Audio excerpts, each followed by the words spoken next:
Broadcasting live from the Business RadioX studios in Phoenix, Arizona, it's time for Phoenix Business Radio, spotlighting the city's best businesses and the people who lead them. To Phoenix Business Radio, broadcasting live from the Max 6 Entrepreneurial Center right here in Tempe, Arizona, where we help build businesses and connect you with the right people. And I was joking with our guest today just a moment ago before we came on that my music is so 70s. I don't think I've ever admitted to it, but maybe people have been thinking about that for 6 or 7 years. So I think at some point it's time to change. And as we chatted, Donna, one of our guests, and I have been here for about the same length of time, and it dates almost back to the 70s, right, Donna? That's right. We hit early 80s, yes, and both of us as high school graduates from Arizona here. So please help me welcome to the studio Aldo Aprile. Yep, there you go. I got it. Aprile. CPA with Aprile CPA. Welcome so much. Thank you so much, Karen. It's a pleasure to be here. Thrilled to have you. And then I already kind of gave a shout out to Donna Rodgers with our conversation about being here for so long. She is the Legacy and Gift Planning Manager with the Society of St. Vincent de Paul. Welcome to the studio. Thank you for having me. Such a pleasure. So, Aldo, you are responsible for this segment today. You connected with us on LinkedIn, which I so appreciate and love. Yeah, I think you had watched one of the interviews I did with Social Spin with Christy. Yeah. So actually, I know Christy through Valley Leadership about 10 years ago. What class? Oh, of course, it's class number 35, best class ever. We have required to say that. Right. So, we was kept in touch with her husband too. Great people, as you know. She started Social Spin, being a big follower. And, one day I was on LinkedIn. I'm like, she's on the radio. I got to check this out. And, well, after that, I reached out to you. And here we are. I'm so pleased. And I said, as I often do with guests, and it makes sense, we vetted you like you've got an incredible business and you're just a servant leader. I said, who would you like to bring with you? And gave you some ideas. Sometimes people bring clients. Sometimes folks bring power partners or that sort of thing. And you decided you wanted to make sure we had a chance to feature a very important organization. So yeah, absolutely. It's who do you know that really makes an impact in the Valley? And St. Vincent de Paul came to mind. It's just such a good organization. I can't say enough. I mean, it's once you get to know what they do in the Valley, it makes a huge impact to the community. So I think that's great. I love it.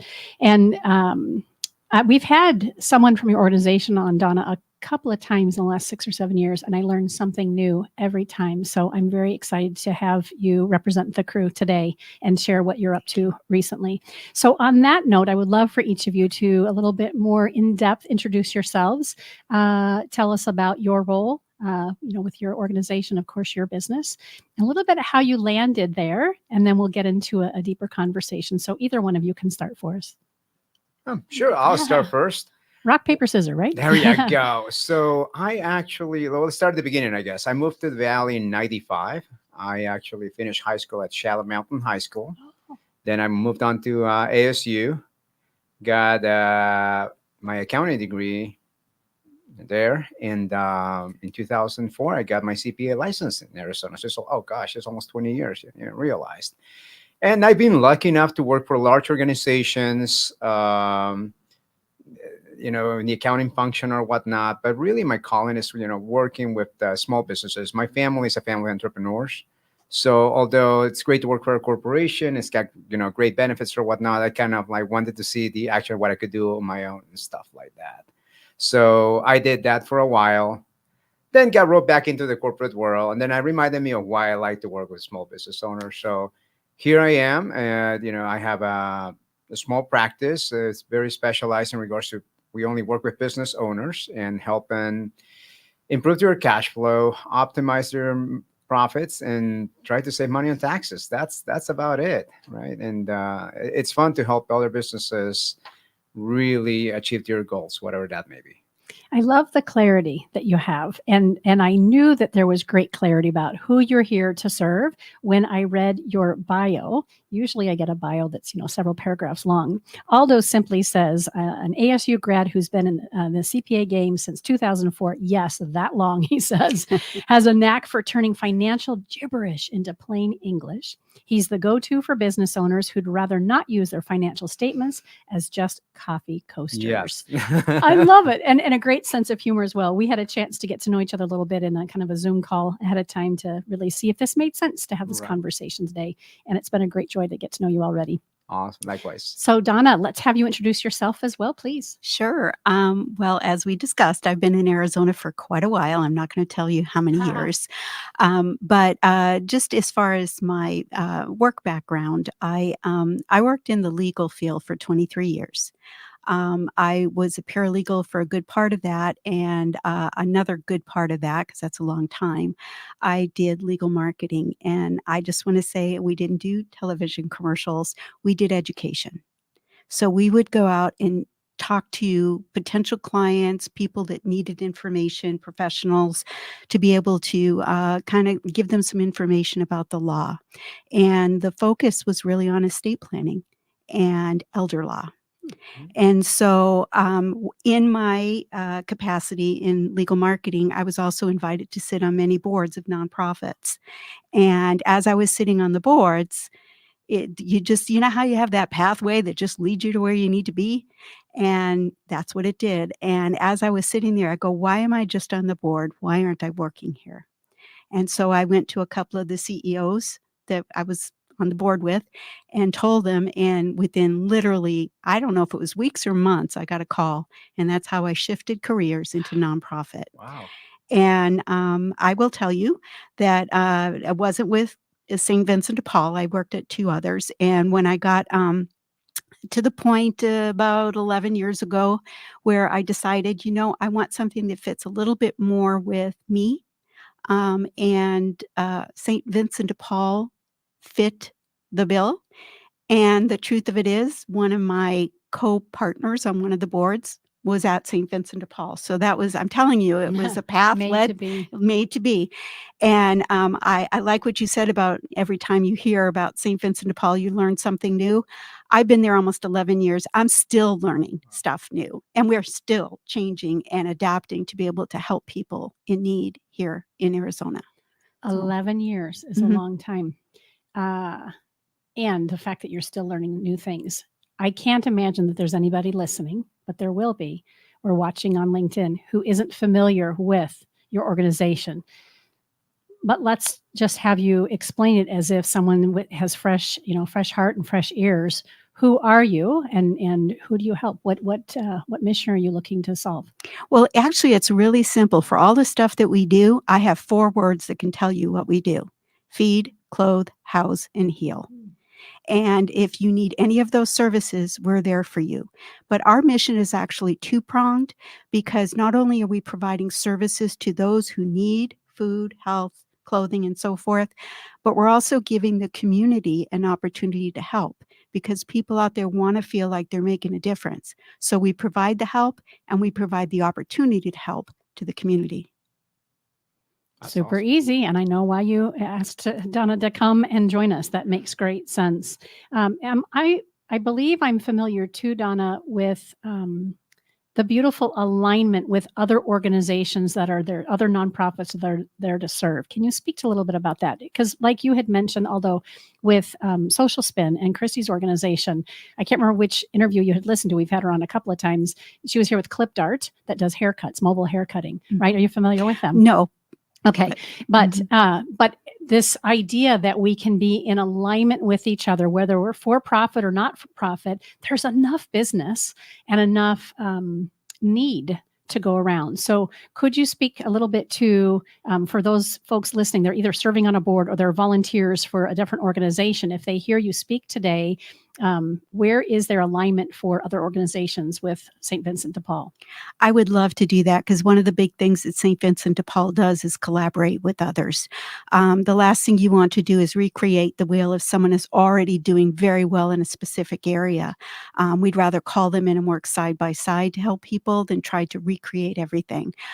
So having said that, I'll just give you a couple of examples that we've done. We have one of the things we do where we collaborate with others is we have a very large kitchen preparing 7,000 meals a day.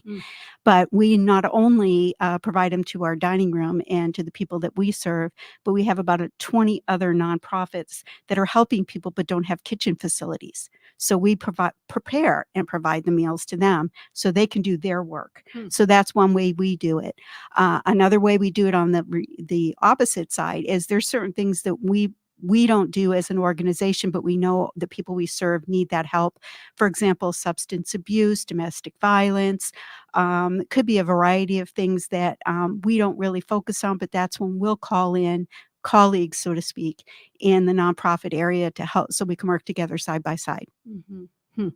I had mentioned to both of you before we went live that if you have questions or as you have questions for each other, since you're just getting to know each other today, please jump in there and ask. I don't have to be the only one lobbing questions at you. So please feel free to do that.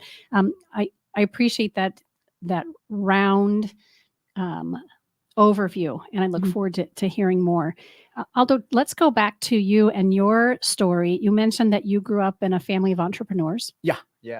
I'm curious a little bit about what that was like as a boy or a young man, and had you always known that you wanted to own your own business, and then why did you land in this particular finance industry? Well, what kid doesn't want to be an accountant?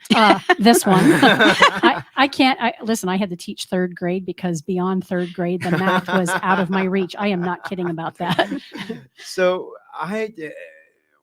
that's all you know when you grow up from a kid. It's family of entrepreneurs. My parents used to have a restaurant back in the old country in Peru. And I grew up in that environment. You don't know anything that my other siblings have different businesses or whatnot. And that's all you know. So you see how much work there is, how much struggle there is. So I'm like, oh, you know what? I'm just going to get my degree and I'm just going to get a corporate job. Easy peasy. No problems. But, once you're in it, and I'm like, there is something missing here. And you just cannot quantify it. This is, and that kind of like, you know what? I need to try this on my own. This is kind of in my blood, or this is how I grew up. So I went on my own. The best timing right before the Great Recession started. I remember us talking about that. So my time is just impeccable.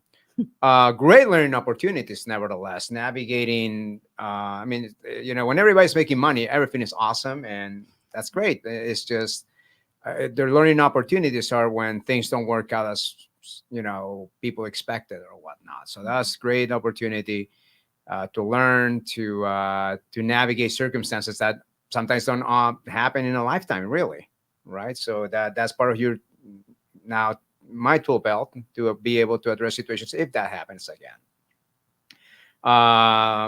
Perhaps that's why I went back to the corporate world. I'm like, I need to take a break from, this learning process. Went back to the corporate world. And again, the reminder, what? Really where I excel is working with fellow business owners. And, the corporate world is nice, but it's just not for me. Yeah. So here we are. Yeah. Love it. Always good at math. I would say I'm fairly decent. I always say, what accountants are good at, or CPAs, are looking at words and translating that into numbers and vice versa. The story around the numbers. The story around the numbers, because sometimes it's not about the numbers. Every time that I talk to somebody, it's like, I want to do X, Y, Z. What does it take dollars-wise to make that happen? So those are the conversations that we have in regards to, number one, what your goal is. And where are we at, and how do we reach that gap numbers wise? But sometimes it's just different, right? I can tell you, hey, if you do X, Y, Z, and you put X number of dollars into a retirement account, that's it. Well, you know what? Guess what? I need to buy a bigger house. I need to buy a car. My kid needs to go to college. So there's a lot of factors that are not business related. But guess what? You are the owner of the business, and you're counting on money or cash flow or whatever that may be. So we need to take a holistic picture of your whole situation, and they make decisions on that. Mm-hmm. What is the difference then between, or is there a difference between a CPA, a bookkeeper, and a tax preparer? Oh man, that's a really good question. So a bookkeeper is, I would say, someone that will do your books, right? That person does not need to be certified at all, right? They're just really good people that have a knack for numbers, and they're great at just doing the books. They may have learned through experience or whatnot, but again, there's no certification needed from anyone or even college degrees. There's people just learn by working at a CPA's office, or you just have a knack for it, right? A CPA is somebody who has actually, it's a license that is issued by the state. Each state issues the license for, again, the Arizona Board of Accountancy will issue a CPA license. And, you have to meet certain requirements. Like nowadays, you need a master's degree and so many hours of accounting and so many CPE hours, like 80 hours every 2 years or whatnot. So it's very stringent. We are definitely ruled by a set of standards that are higher than the average person. So now I'm going to tell you this. You do not have to be a CPA to prepare taxes for other people. There is such a thing called as an enrolled agent. So, so there is people that are great. They have that enrolled agent designation. When they say enrolled agent, that means they're enrolled with the IRS. So they need to, again, take a test and get qualified. I'm not sure what the details on that is, but again, the IRS will vet them and approve their being then an enrolled agent or whatnot. And what was the other one? CPA, bookkeeper, and accountant? Tax preparer, yeah. Yeah, and a tax preparer. And it could be, a tax preparer could be either an enrolled agent or a CPA or somebody that works under them. So and I actually did a video on that. Make sure this person is licensed, whether it's a CPA or enrolled agent. Sometimes there is people say, oh yeah, I'll prepare your tax returns, but I won't sign for them. So if they're not going to sign your return, you don't have them prepare it. Well, you're assuming all the responsibility, Right. right? It's like, oh, I know this great guy and he's aggressive and he will do this and he will do that. And I'm like, is he going to sign your return? Well, he told me that, whatever, you just sign it and everything is okay. I'm like, again, you are assuming all responsibility on that return. You just can't, let's say if you get selected for an audit, well, I just talked to this guy and he never signed for it. Well, doesn't matter. That's on you. And that's your responsibility at the end of the day. Interesting. What makes your business, your practice unique? How do you identify, who's a best fit for you? And when people say, yes, we want to work with you, what are they, specifically looking for and listening for? So that's a great question. So I'm going to steal this from a good friend of mine, Shannon Weinstein, where she said, I'm not your April 15 one night stand. So meaning what it is if you're looking for somebody, and again, I work with business owners, you say, oh, sure, this tax season is April 14th. I'm going to call this guy. I'm going to bang this out. I'm not your guy. So really what I excel as is helping you devise a tax plan and implement it so you can save money on taxes. Over and over and over again. Right, exactly. That's the goal. And what you do is in a proactive manner. So if you talk to me about 2023 and how I can save money on taxes, most of the opportunities are gone. There's a couple of things that you can do here and there, but really the bulk of things are gone because you need to implement these plans throughout the year in 2020. Let's say 2024 now. If you want to save money for 2024, the time to have that conversation is now, not on February of next year. Right. Type of deal. So that makes it a little bit different. I work with you throughout the whole year. Again, business owners are always willing and dealing. If something happens in June, let's get on a call or a meeting and say, hey, this is what's going on. What are the tax implications of this? So that's what makes my practice different in that regard. So I hadn't thought about this, about the alignment, other than really you saying I want this to be around servant leadership and include St. Vincent de Paul. Money is hard to come by these days for a lot of people. I remember serving years ago, and my daughter, who's now 27, serving meals. And I remember feeling, I must have been in my mid 30s, maybe younger than that, feeling so distant from the person I was handing a plate and food to. not better necessarily, but I couldn't relate to the situation they're in. Years later, I did it.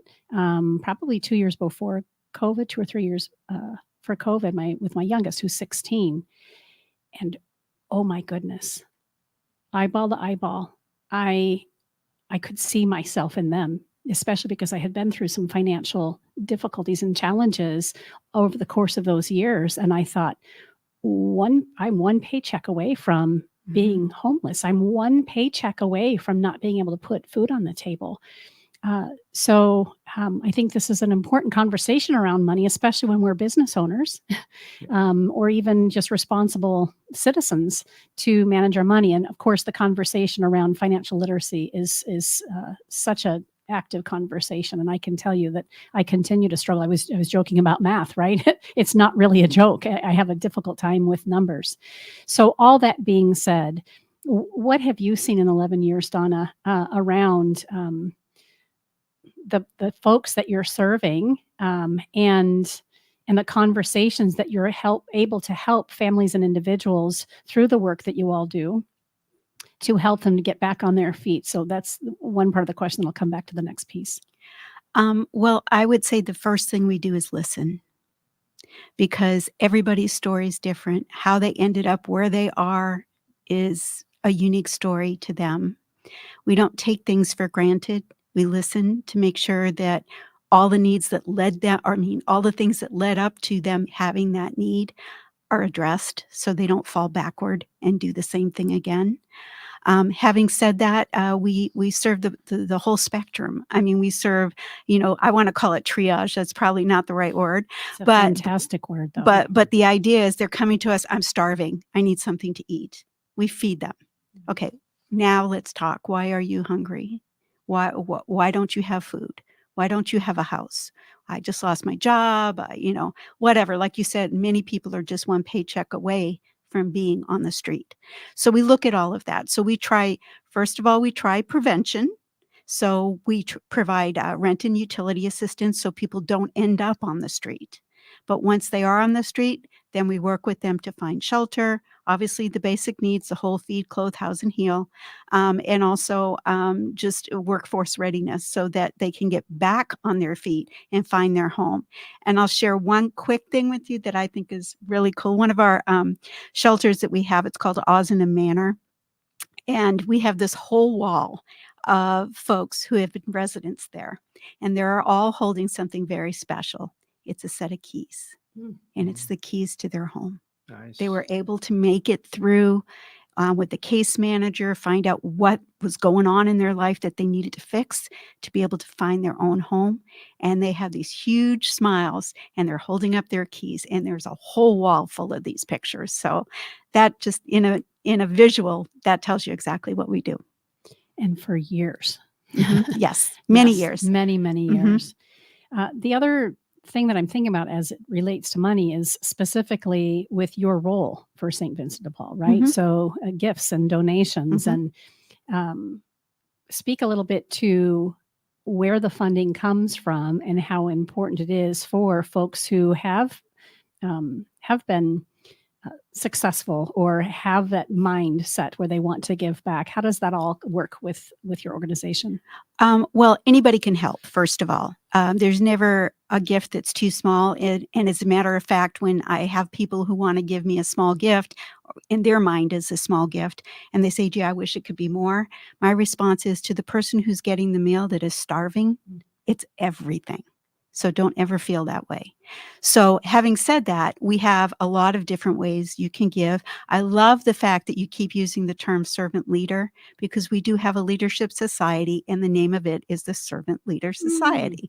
Because again, it's part of helping others and also serving, which is what we're trying to do. As far as ways to give, the focus I have, because we have a team, but the focus I have is more on monthly giving. And I'm going to just say that if you're a tax credit donor and you give every month, at the end of the year, you have your tax credit.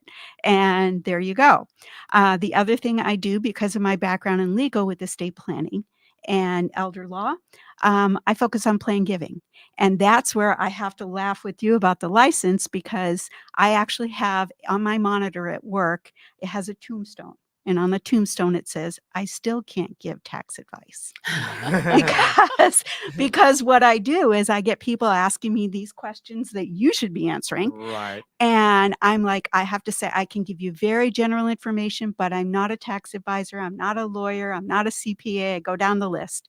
And that's why having collaboration with professionals in those fields helps us, because then our donors can know that they're doing the right thing for their particular situation. Right. But yeah, planned giving and monthly giving and just taking care of our donors, that's what I do. Oh, great.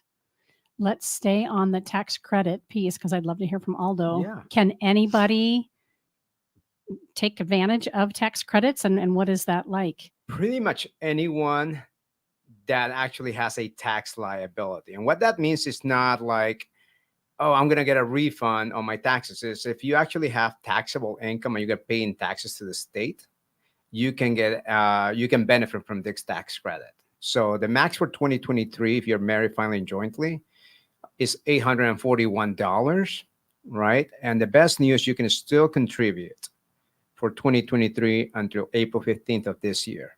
Just make sure you don't file your taxes before that. Mm-hmm. So what my suggestion is, talk to your tax professional, figure out your own money. You haven't donated yet, right? Go ahead. If you say, hey, you owe money, you can literally donate today $841 to the charity of your choice, St. Vincent de Paul in this case, Mm-hmm. right?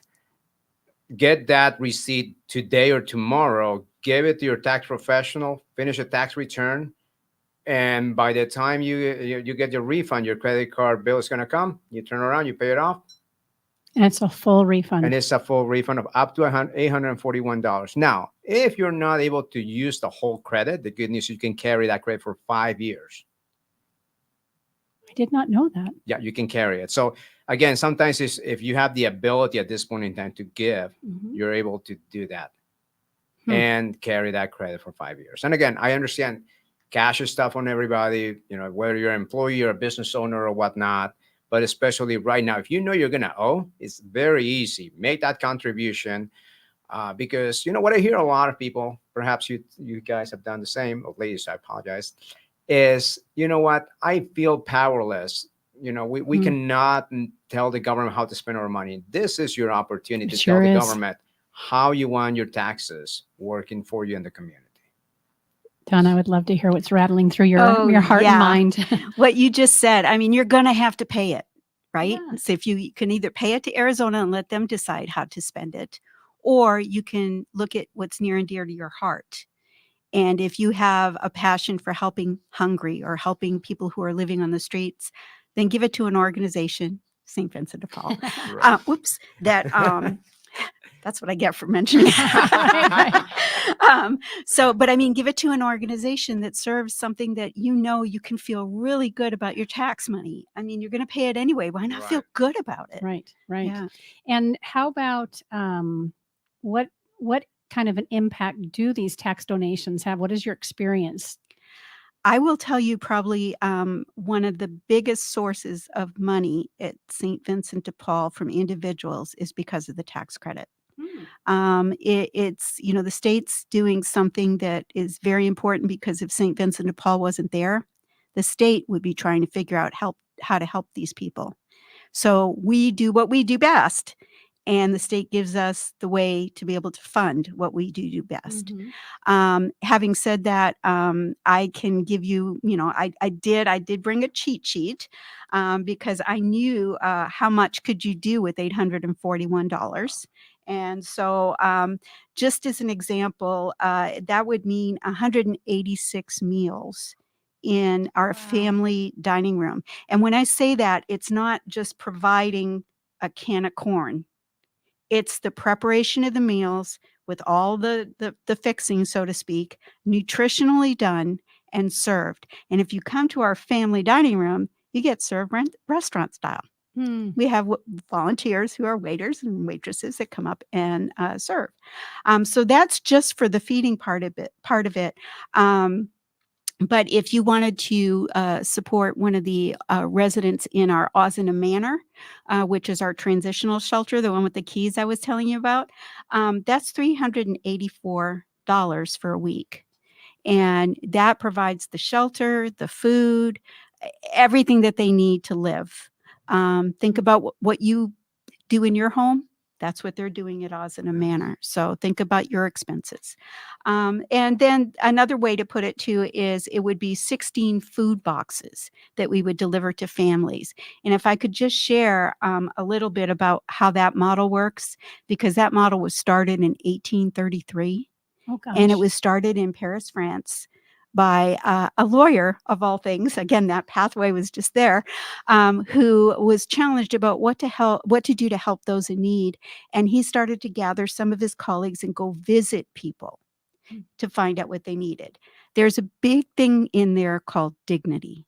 When people are in need, they're embarrassed, they're afraid, they want to feel like they're not a problem, if that makes sense. Oh, yeah.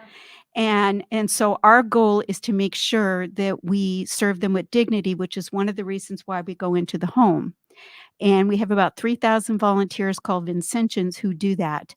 And they do it all over central and northern Arizona. And while they're there, though, they're trained because they can see if the kids are sleeping on the floor or maybe they need clothes or whatever. We're able to help them with those things that maybe they didn't know St. Vincent de Paul could do.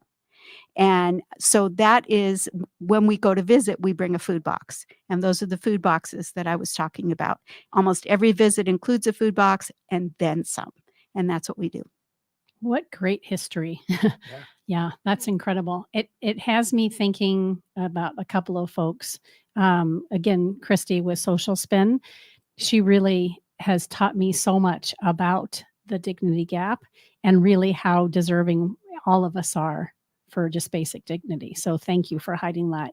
And if you haven't listened to either of the shows with Christy, I recommend it because it really helps us focus on how to be other-minded and pop ourselves out of, maybe just the doldrums of our life. We all have challenges, right?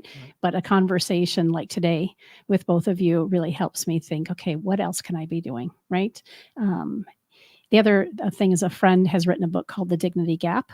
And it's a great book around, again, just the basic needs of compassion. Yes. And dignity isn't earned. It's just a basic human right. Mm-hmm. Yeah, fantastic. Mm-hmm. Very, very great conversation today. Do you have questions for each other? And I'm just curious, what are you learning from each other? Is any question that you have for each other? And then I have a couple more questions for you as well. Anything that you can think of that you'd want to? I'm drawing a blank right now. Well, because you're both so thorough. it's I'm sure I have a million questions. Yeah, but, good.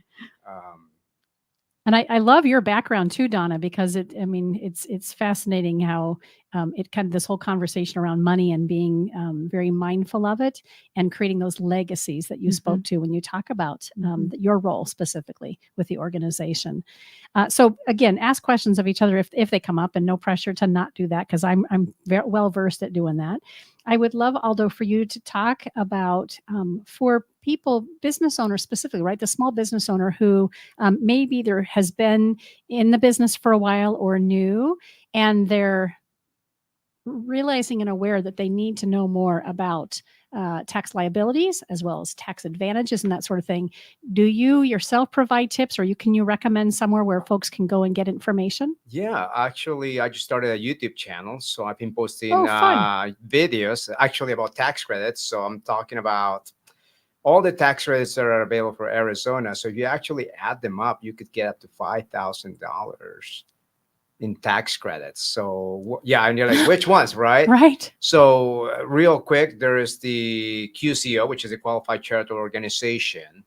Again, make sure, and again, look at it. You can watch the video. That's St. Vincent de Paul, and there's a sizable list of other organizations as well that may speak to you or whatnot in regards to donations. But also is the qualified foster care organizations as well. That's a separate credit. And in addition to, it's not either or, right? Also, another thing that people don't think about, especially if you got kids or nephews that go to school, public school. You can get up to $400. You can donate to a public school, and I'm talking married filing jointly here. Again, I mean, let's say for example, you want to support some kind of sports team, or like I did DECA or something like that. Like Futures Accountants of the World or something like that. My wife's a teacher, so she's a teacher kind of like high school, so I supported that. She supported the swimming team or whatnot. So if you want to support your public schools, that's a great way to do it. We all hear that they're always underfunded, so I think it's also great for us to support them. And again, the state is saying either you pay us the taxes directly, or you can basically tell us how to spend the money. The end result is going to be exactly the same.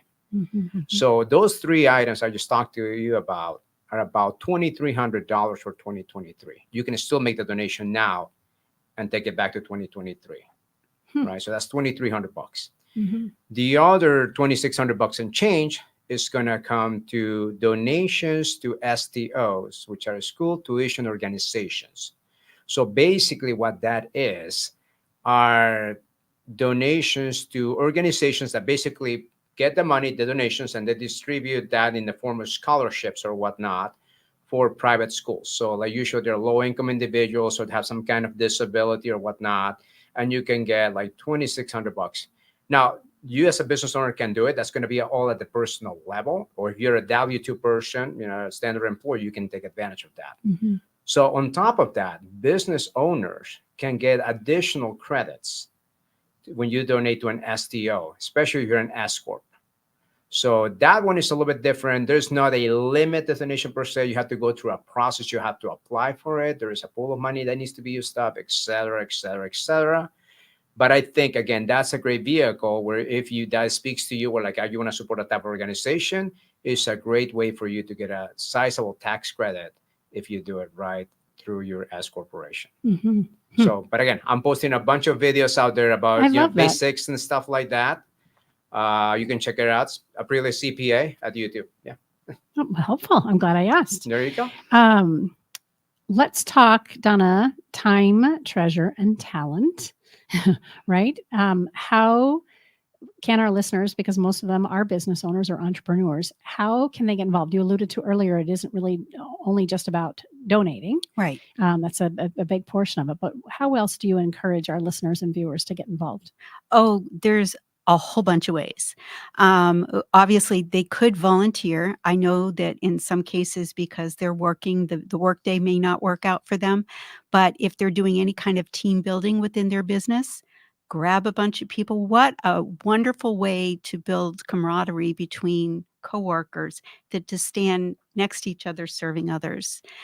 So we do a lot of that. Another thing you could do is hold food drives and make them fun. Okay, so I'm going to poke at you a little bit. Okay. All right. So you could have maybe a bean collection, baked beans or refried beans, or for the bean counters. Oh, that's cute. Sorry, I couldn't resist. I'm sorry. I meant that nicely. You practiced that? I did it.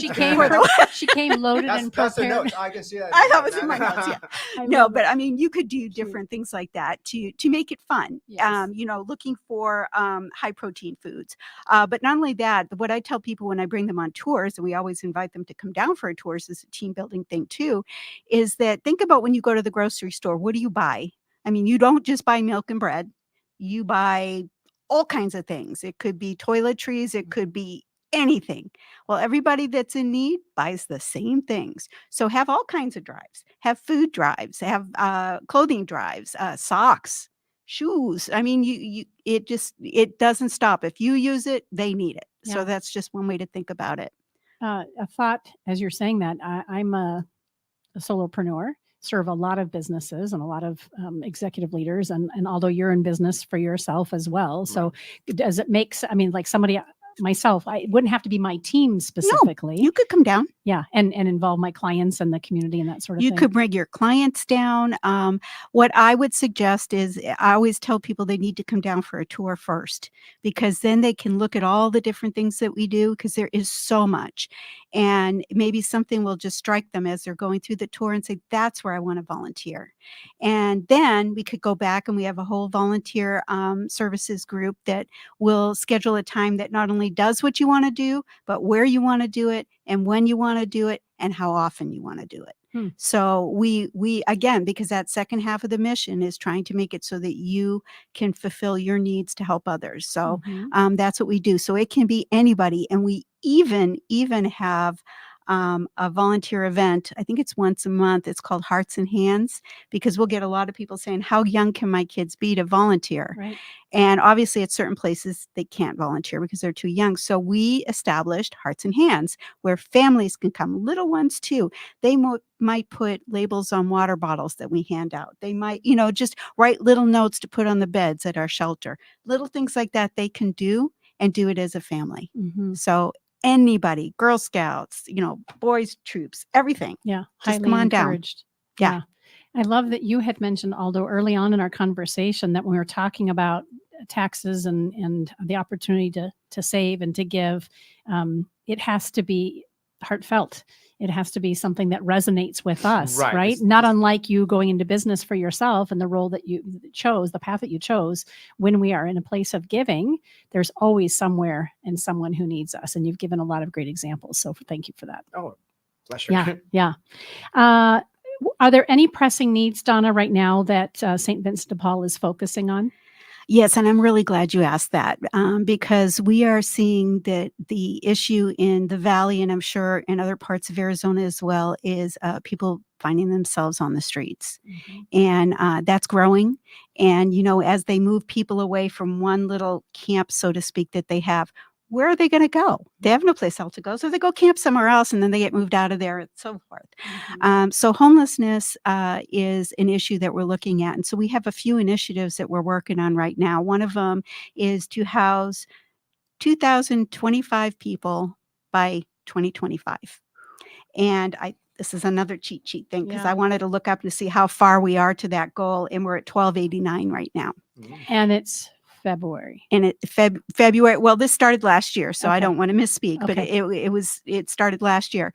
But that's still a lofty goal. And one of the things that we do in addition to that is to provide the wraparound services and also provide follow-up visits, because whatever they got into that made them living on the streets might happen again, and we want to follow that before it happens again and prevent it. So homelessness is huge.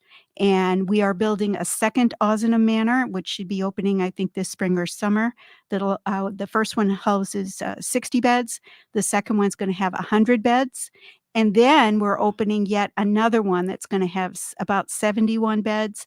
And that one is, let me back up a minute. The Ozanam ones are for people 50 and older, or under 50 with a disability. But the 71 bed is just workforce. So if you need a place to stay because you lost your home and you're working on trying to get your job back or getting a job, that's a place where you can get shelter. And then we have another shelter on Washington Street where we have 260 beds. And those are more like kind of a, I want to say a bunk kind of thing, not bunked up, but like a camping kind of thing, but in a shelter where you have a cot and you have a place that you can actually, have a bed, food, etc., bathroom, everything, still while you're trying to work on trying to find a way to get back on your feet. So homelessness right now is the key. That's what we're focusing on. So if anybody wants to help with that specific issue, we are more than grateful. Incredible conversation today. Yeah. I'm curious with both of you. Can you recall, was there a moment in time or an influence in your life early on or sometime in your early adult years that you knew you wanted to be involved in giving back and even educating people? What is there someone or an event? For me, this is silly to admit, but it was watching the kinds of shows that I watched as a young kid, Sesame Street and Electric Company. I don't know if that one counts, but, or even Mr. Rogers. Those were very impactful for me as a young kid. I don't know how not to be of service. So is there something that comes to mind for you? I am drawing a blank. I'm sure it was some kind of cool show that I watched back then, Yeah. but I just can't pinpoint it. Yeah. I think it's like it's programmed into us, and I think at some point in time in our professional lives, it kind of triggers. At least that I think happened to me. It's kind of like every so often you get a nudge. It's like you meet certain people, and it's like, hey, yeah, it's not all making money. It's not about this. There's something bigger than you. Yeah. Right. I'm going to play off that word nudge. So the name of my parent company is I Nudge. There you go. Yep. And I love when I hear that term. It's been the name of my company for about 4 years now, but I just always love that because that really is, I think we are, there's always nudges. We just simply have to listen and pay attention to them. And they're often around, again, being of service and other-minded. Donna, how about for you? Do you recall what was the influence? I do, but it's really kind of corny. Oh, good. We like corny. Hear that. Yeah. So, okay. So, and forgive me, but growing up, I'm Catholic, so I went to Catholic school, and we were always doing service projects and things like that. And it bothered me when I saw people were hungry. I'm talking little now. I'm talking single-digit age. And I said, you know what I want to do when I grow up? I want to invite people in, give them a meal, and then give them a quarter. And, and that was kind of what my plan was. I was going to help them. And you talk about nudge, that kind of went dormant. And, I went through my legal and all of that stuff. I went to college. I had kids and everything. And I think when I was sitting on the boards, that thing little nudged me. And it was like, you know what? That was what you wanted to do when you were, 8 years old? And here it is. And here it is. And I never imagined this is what it was going to be, though. So, yeah. And you listened. Yeah. That was not a corny story. I'm like, I want my money back. Can you make something up? Well, we'll donate it. Right. There you go. Perfect. To close out this segment, I would love to ask 2 more questions, and you can decide which one you want to start with if you're comfortable answering both. One, who has been influential in your life? Sometimes folks say it's a parent. Sometimes it's a mentor, or sometimes it's somebody they saw in the movie or something like that, or a book that they read. Is there somebody who's been of great influence to you throughout your life? And then the other question I have for you, tell us something, since we're, looking for the, not corny necessarily, but the juicy story. Tell us something about you that maybe not a lot of people would know, something unique about you. Well, I love to travel. So, with your family? With my wife. With your wife, yeah. Yeah, we love to travel. With being lucky enough to be to several countries. We want to do more. COVID kind of put a pause on that or whatnot, but definitely love to travel. Last year we did a cruise through the Baltic Sea. We never thought we were going to do that, but the opportunity came up, so we took advantage of that. How many days? 12 days. Oh my gosh. The best part is I've never done a cruise before, wow. and I get seasick. So why did I sign up? It was a really good deal and opportunity. And I'm like, why the heck? I'll just load up on Dramamine and see what happens. Yep. So it was great. It was a great opportunity, great learning experience. And would you do it again? Would you cruise again? I would do it again. I would definitely do that. I would love to do the Mediterranean one, Yes. Or an Alaska cruise. I was just going to ask if you would do a cold region cruise. Yeah. I love cruising. I haven't done it often. It's been a while since I've done it. And also I get seasick as well. I wore the little patches. Yeah, I bought the bands. wristband. Did not need that after all. Oh, good. Yeah. Very good. So kind of like, I just made this investment for nothing, but whatever, it is what it is. But no, it was great. It was amazing. Great. How about for you, Donna? Something that maybe people don't know about you? Well, I just came back from Alaska in September, so we can talk. And I have been on a few cruises, and I want to do the Mediterranean. But mine's kind of funny again, is that my family and I actually had a donor who told me, whatever you do, make sure you have Sunday dinner with your family. And I told my kids, you got to come to mom's with the kids and have Sunday dinner. Well, I have to tell you that what we do around that dinner table with the laughing and the goofiness, and my kids love to watch movies, so they're using movie lines in everything we do, and it never fails that somebody will say something, we all know the movie line's coming. To me, that is like I love to laugh, and to me, that is something that just I don't know if anyone else does that, but I love it, and I just love the fact that I can laugh with my kids and have such a wonderful relationship, so yeah, it's just I don't know, it's just something that I just never thought of before until that donor said, "You should do this," and I did. Mhm. So Beautiful. So then the other question that I have for you, who has been a role model for you, if anyone, an author, a speaker, a family member, someone like that? While you're thinking about who that is for you, my mom comes to mind, and I'll be honest with you, she's never come to mind for me when answering this question before. No, it's very kind of emotional for me right now. Growing up as a young girl, my mom was my idol. Um, I just adored everything about her. And then she went through a mental health crisis when I was entering high school, and it shattered my world and shattered us as a family. And then as a young woman, and then becoming a mother and going into education, we were estranged for a while because it was very difficult for us to be in relation. It was very unhealthy to be in relationship. However, when my mom passed, and tying it into financial planning and CPA and giving, I remember sitting when I was there with my siblings with her CPA or her financial advisor, I guess it was. And he said, while your mom didn't have a whole lot of money, she came in and educated herself year after year after year about how to save, how to really work on the investments that we created so that she could live off that. She was a woman who had to jump around from job to job, just couldn't maintain jobs.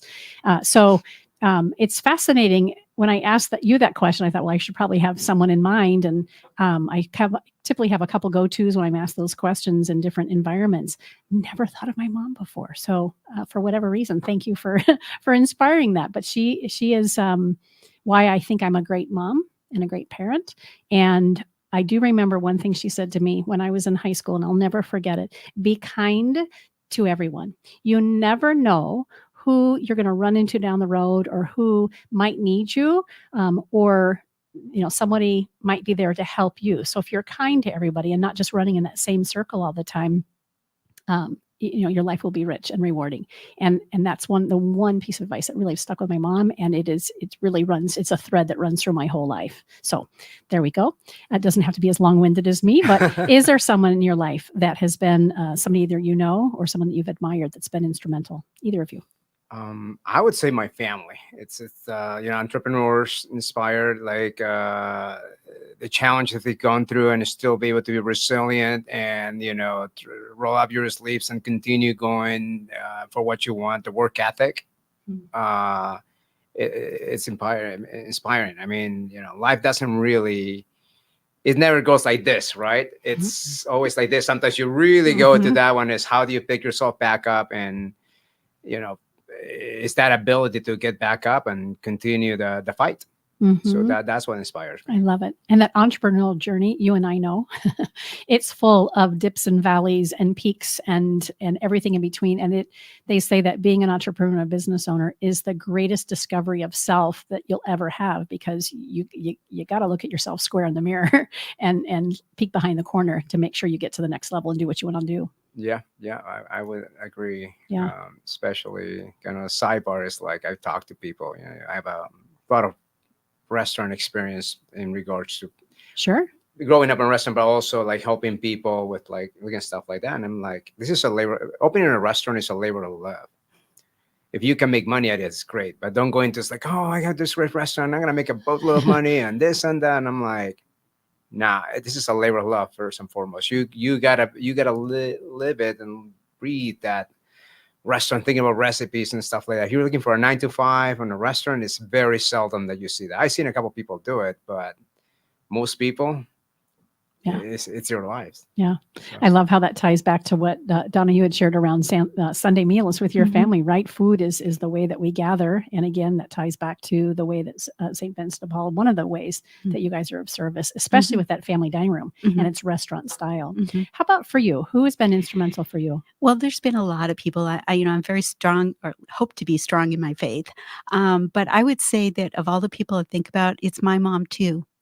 And because my mom had a lot of obstacles in her life, and whatever she did, she would tell me stories about things that would seem like a challenge, and then how she looked at what was available and turned it into an opportunity.